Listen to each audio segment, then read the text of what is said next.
selamat datang di segmen baru kita, Permisi Mau Tanya. Permisi, ada orang mau tanya. Jadi di episode 3 ini ada pertanyaan yang menarik. Sebenarnya ini masuknya ke DM, ke direct message Instagram aku beberapa waktu yang lalu. Dan aku sempet ngomong ke kamu juga, tapi kita masih belum sempet jawab. Jadi kayak cuma waktu itu kita bahas cuman kayak ya selewat gitu doang aja. Tapi cintaku padamu tidak akan pernah selewat. Oh mantap, harus tetap tinggal selama-lamanya. tinggal untuk selama-lamanya. Oh mantap. Lanjut ya. Uang haram, gampangnya gitu ya, mau dikasih ke gereja. Jadi pertanyaannya gini, pertanyaan menarik ya teman-teman. Halo Kak, selamat malam. Kak mau nanya dong, aku pengen banget kasih persembahan dan perpuluhan ke gereja. Nice. Tapi itu kan belum. Kasih langsung aja. Oh, oke. Tapi aku kerjanya jadi admin judi online. Menurut kakak, persembahan aku berkenan di hadapan Tuhan nggak ya? Terima kasih Kak, Tuhan memberkati. Nah, loh.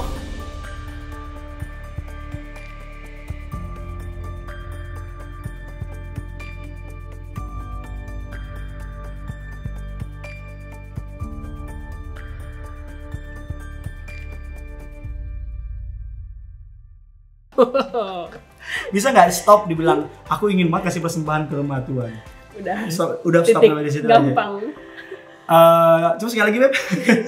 Dia mau ngasih, jadi intinya dia mau ngasih persembahan, mau ngasih perpuluhan ke itu gereja. Bagus banget. Cuman masalahnya penghasilan dia itu yang adalah uang yang mau dia kasih buat persembahan, yang kan dari penghasilan dia dong. Penghasilan dia itu didapatnya karena dia kerja sebagai admin judi online. Jadi mau ngasih tapi hasilnya dari judi online. Kurang lebih kan, walaupun dia nggak main judi. Dia nggak main, dia tapi hasilnya admin. Dari judi online.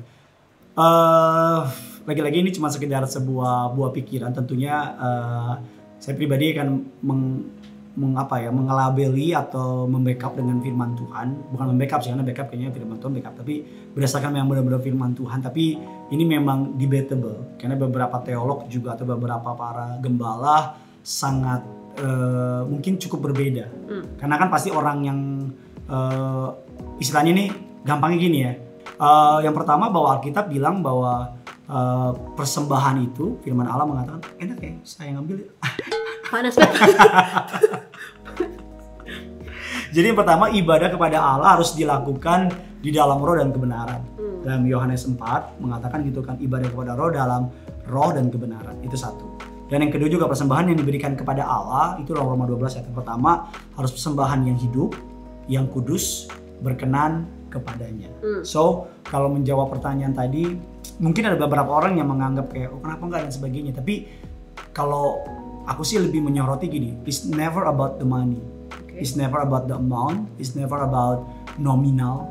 Ketika kita kasih persembahan sama Tuhan itu nggak pernah soal berapa jumlahnya, tapi selalu bagaimana motivasi dalam memberi, sikap hati dalam memberi. Karena ada orang juga sama-sama ke gereja, tapi yang satu ke gereja pikirannya ke bakmi, ke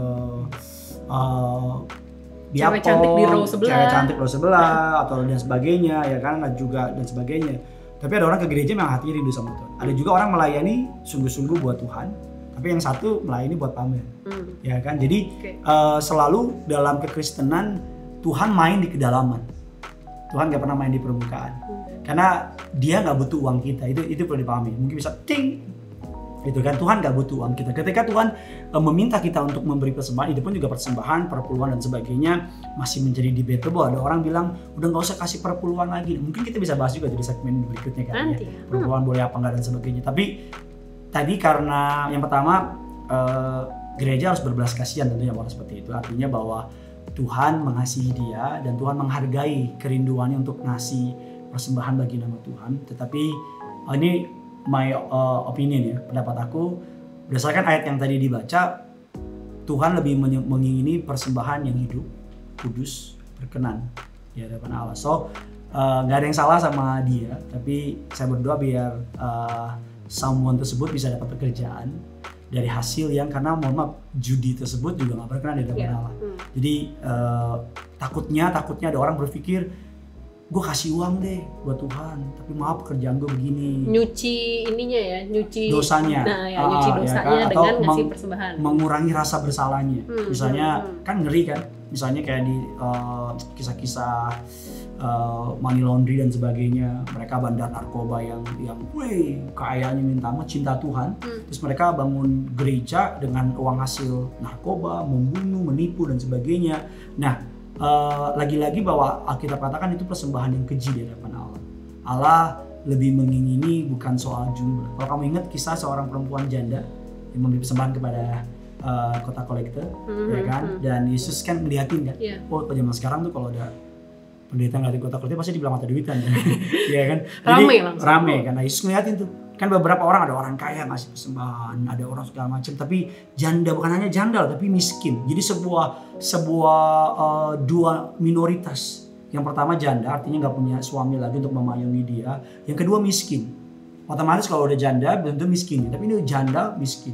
Pasti ya tanpa bermaksud so tahu, tapi kemungkinan besar persembahannya kecil.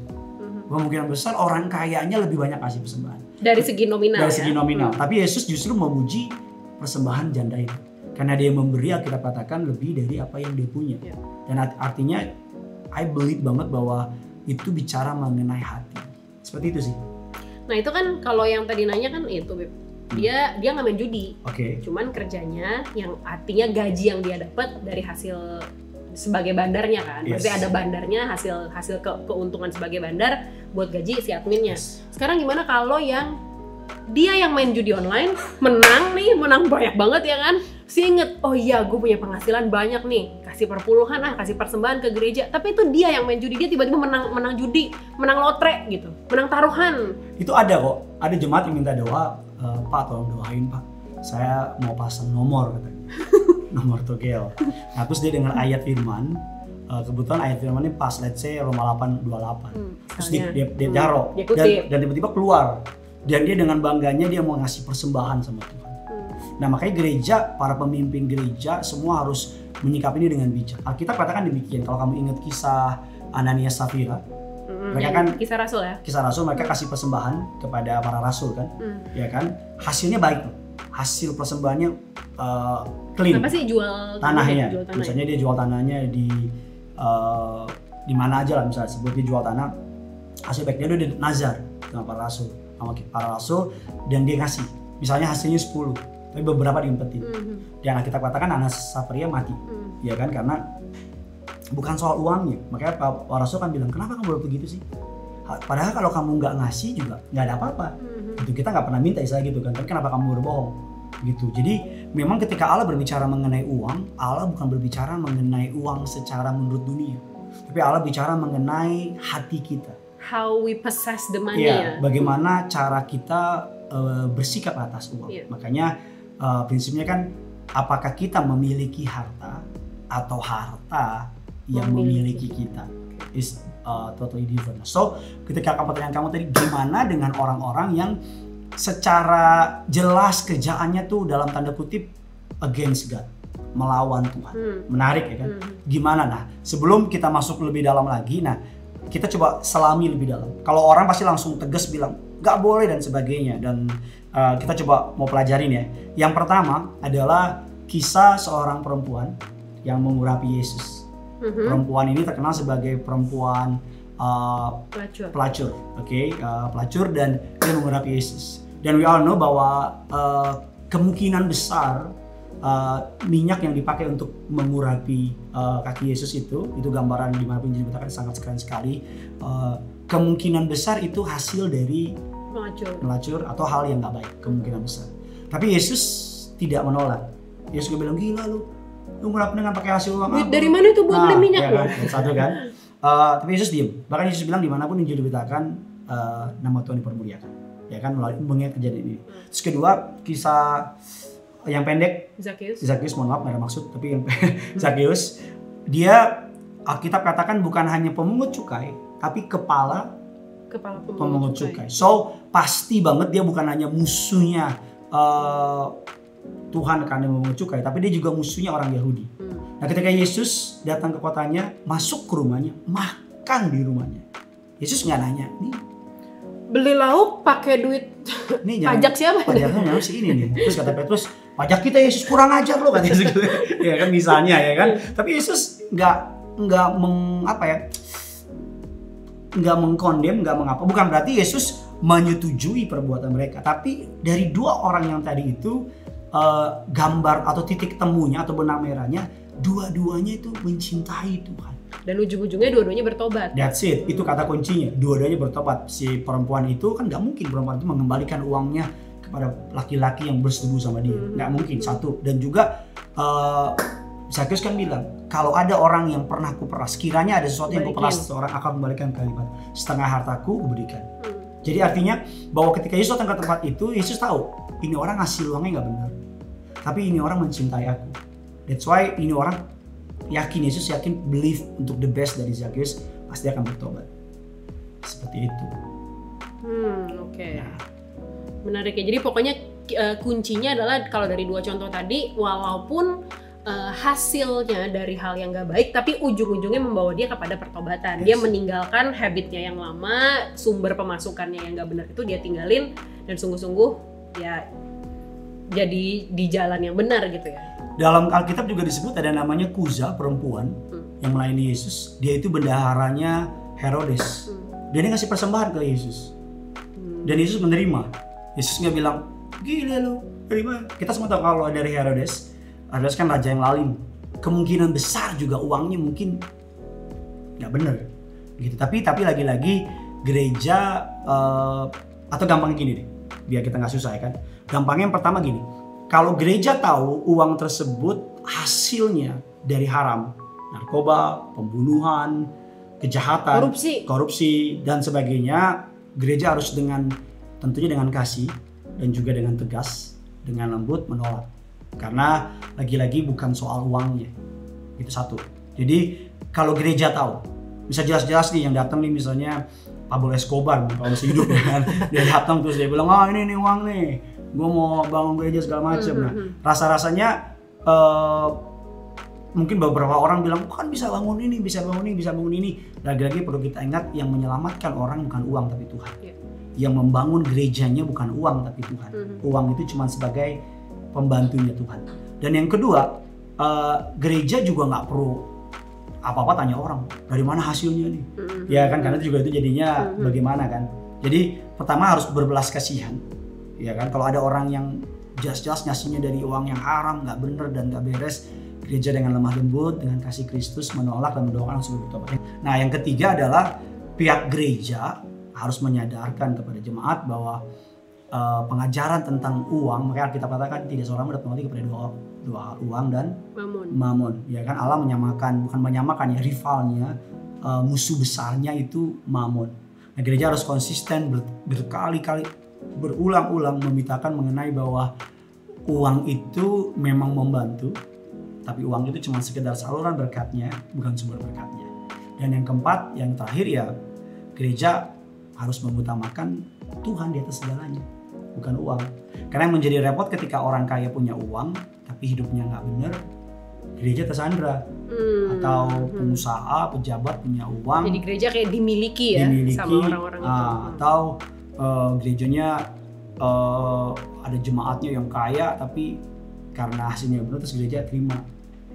Puji Tuhan di tempat kita bergereja kan Gembala kita sangat kenceng banget kan, sangat tegas bilang bahwa ya harus benar-benar bersih dan dari Tuhan, seperti itu.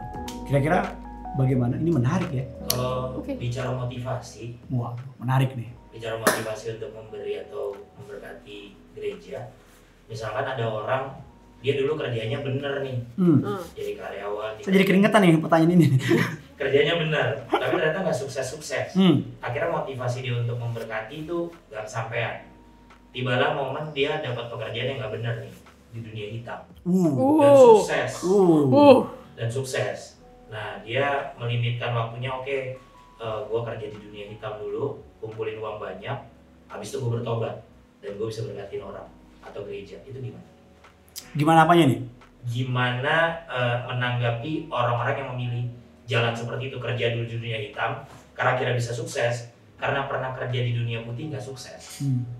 Shortcut ya? Shortcut.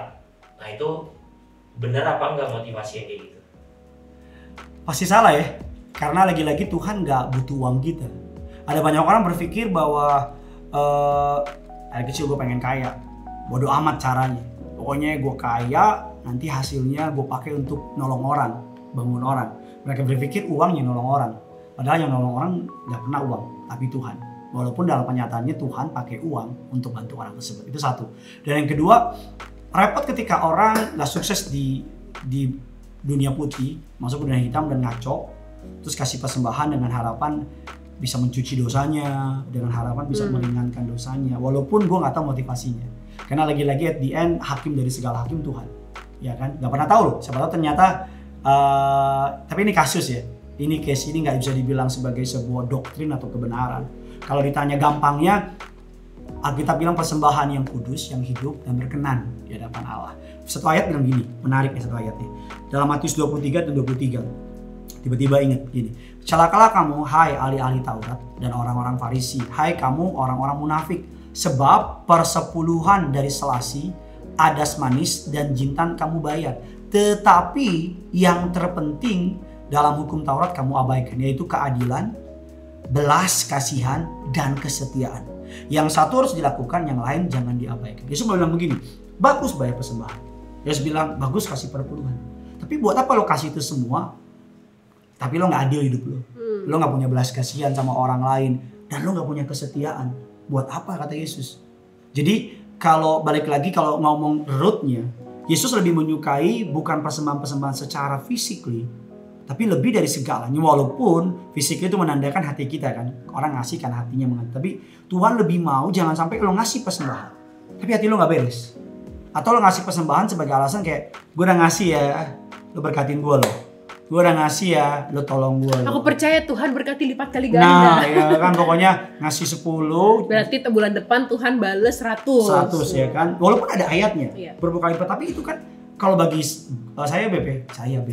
aku ya Beb. Kalau bagi aku tuh, kalau bagi gue jantan.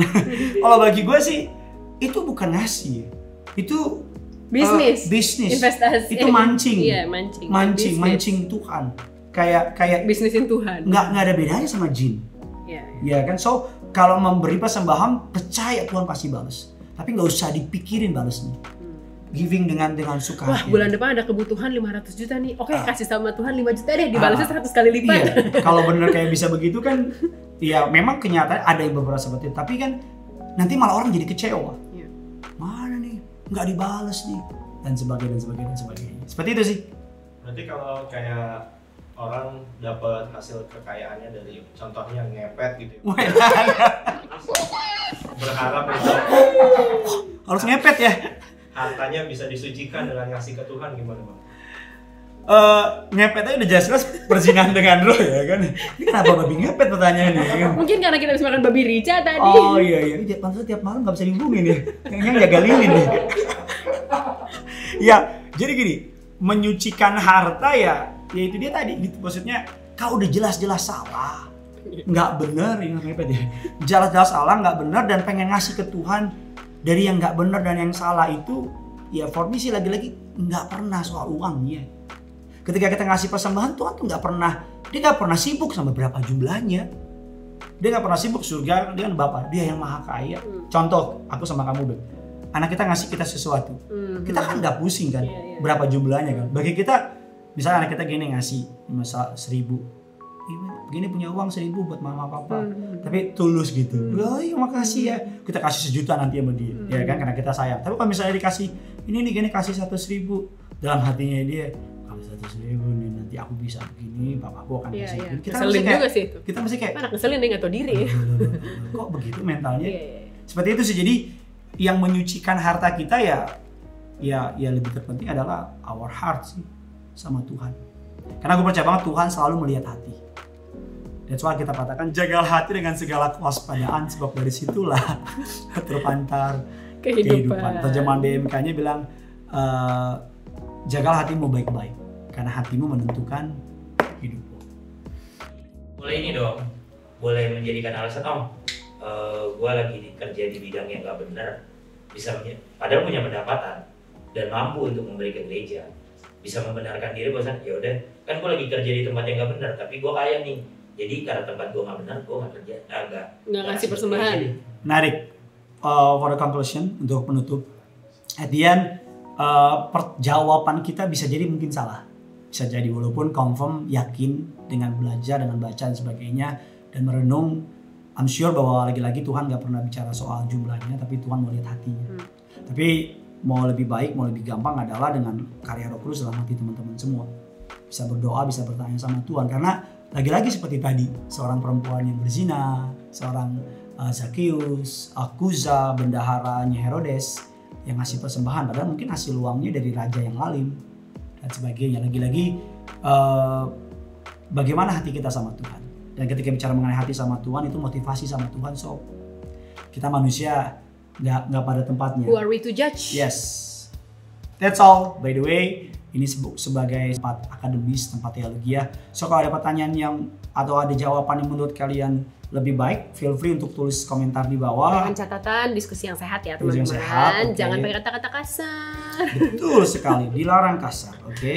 Jadi kalau mau diskusi, mau nambahin, mau lengkapin atau mau menyangka, go ahead, silakan supaya kita bisa sama-sama diskusi. Yeah. Lagi-lagi ketika bicara persembahan, it's never about the money, tapi it's always about your heart. Karena itu ucapan syukur sama Tuhan. Tuhan kan nggak mau kita ngasih ucapan syukur, packagingnya bagus, tapi dalamnya busuk. Yes. That's it for today. Oke. Terima kasih. Berat ya pertanyaannya ya? Bapak. Terima kasih teman-teman yang udah nonton Permisi Mau Tanya. Jangan lupa selain komentar di bawah kalau misalnya terkait tema hari ini tentang uang haram. Atau kalau misalnya mau ada pertanyaan-pertanyaan lain yang pengen dijawab, pandangan kita soal ya pertanyaan-pertanyaan teman-teman, silakan komentar di bawah. Yang punya surga, Praise in love. bye-bye.